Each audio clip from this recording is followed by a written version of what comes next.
Hoy, trending na trending ngayon tong ganitong luto ng barbecue liempo guys. Hindi na kasi tayo gagamit pa ng uling para makapagluto nito. At di ka na din makakapag-create ng maraming usok na minsan ay nakakahiya sa kapitbahay. Sa loob lang ng kusina natin ay makakapagluto na tayo ng masarap at juicy na barbecue liempo. Ano pang hinihintay natin? Let's start! Dito guys ay meron tayong 850 grams ng pork liempo. Pero tong gagawin natin barbecue liempo recipe ay good for 1 kilo recipe talaga. Hinugasan na natin yan maigi ng 2 beses at ganito kakapal yung pagkakahiwa para damang-dama at lasang-lasa natin yung ating magagawang barbecue. Lagay lang natin sa bowl yung mga karne at sisimulan na natin magtimpla ng pang-marinade dito.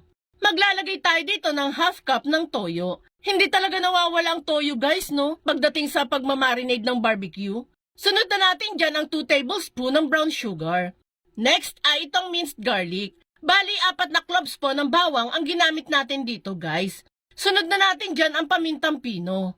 Next ay 2 tablespoon ng ketchup. Bale, banana ketchup lang po ang gamit natin dyan. At para mas malasa, ay maglalagay din po tayo dyan ng oyster sauce. 60 grams po itong nabili natin na nasa sachet. Estimate ko na nasa 3 tablespoon ng oyster sauce yung laman nitong isang sachet. Next nating ilalagay dito ay 6 na pirasong mga kalamansi. Pisain lang natin yan sa strainer para di mapasama yung buto. Isa rin tong kalamansi sa hindi nawawalang ingredients sa barbecue guys no? Mas masarap po kasi kung may malalasahan tayo sa barbecue na konting citrusy flavor para kahit papaano ay hindi tayo madaling maumay dito.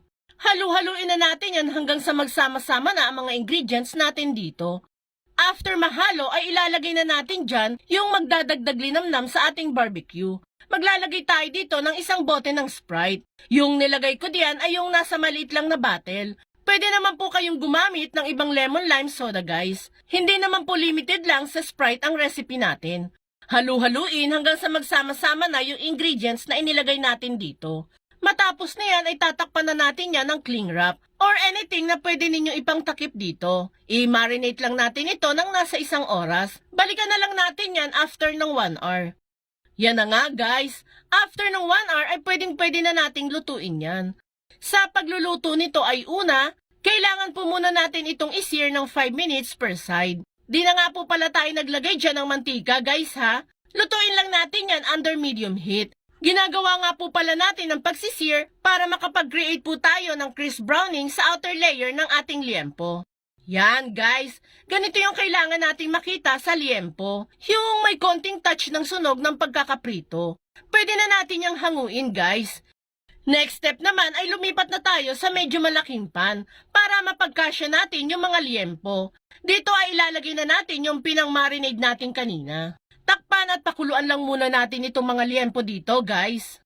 Alam kong natatakam ka sa ating barbecue liempo.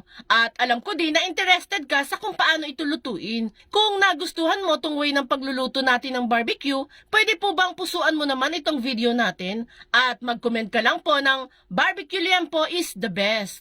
Maraming salamat po. Occasionally, guys, balik-rin lang natin ang mga liempo para maluto din yung kabilang side nito. Maintain pa din po natin sa medium heat yan guys. Ang goal lang naman natin dito sa part na ito ay lumambot ang karne at matuyo yung sabaw nito. Sa ganito kasing paraan, mas magiging juicy at tender yung magagawa nating barbecue. Unlike ng luto sa uling, minsan makunat pa yung karne, di ba? Lalo na kung makapal yung hiwa ng baboy. Makakaiwas pa tayo sa pait na sunog-sunog na part ng barbecue na malakas makapagpa-cancer.